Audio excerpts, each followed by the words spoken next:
selamat siang pemirsa. Apa kabar Anda hari ini? Breaking News hadir untuk menjumpai Anda bersama saya Fania Novela Latifah dengan sejumlah informasi yang aktual, tajam, dan terpercaya yang kami siapkan untuk Anda. Baik, saudara, kita beralih ke informasi yang pertama, yaitu Bursa Saham Kian Semarak. Perusahaan yang ingin melakukan Initial Public Offering atau IPO di Bursa Efek Indonesia atau BEI Kian Semarak tahun ini.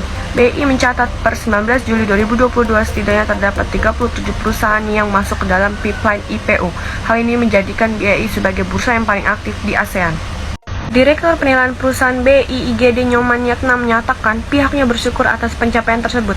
Hal itu tidak terlepas dari kerja keras dan dukungan dari banyak pihak dalam upaya untuk menciptakan bursa yang lebih inklusif terhadap seluruh sektor dan size perusahaan.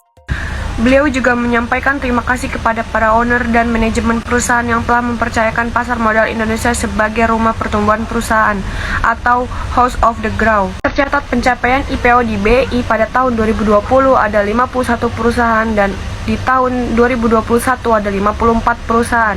Dengan demikian, BEI menjadi bursa dengan jumlah IPO saham terbanyak dan menjadi bursa pertama mencatat saham perusahaan unicorn di kawasan ASEAN. Selain itu, nilai penggalangan dana sebesar 62,6 triliun dari pencatatan baru saham di BEI tahun 2021 merupakan yang tertinggi untuk bursa di kawasan ASEAN. Sementara untuk tahun ini, per 20 Juli saja sudah ada 27 perusahaan yang sudah IPO di BEI. Pun bursa juga masih memiliki 37 perusahaan yang masuk dalam pipeline. Jika dihitung, setidaknya ada 64 perusahaan yang akan IPO di tahun ini. Berikut daftar lengkap pipeline IPO BEI per 19 Juli 2022.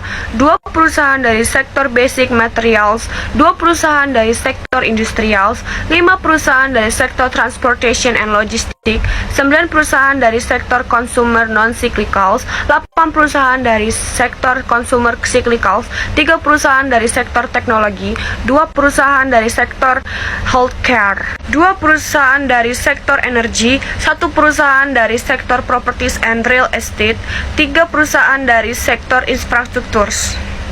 Adapun menurut Nyoman, tren positif di pasar modal ini telah diutilitasi oleh stakeholder pasar modal termasuk para pemilik perusahaan untuk mendapatkan pendanaan sesuai kebutuhan dan strategi internal perusahaan masing-masing.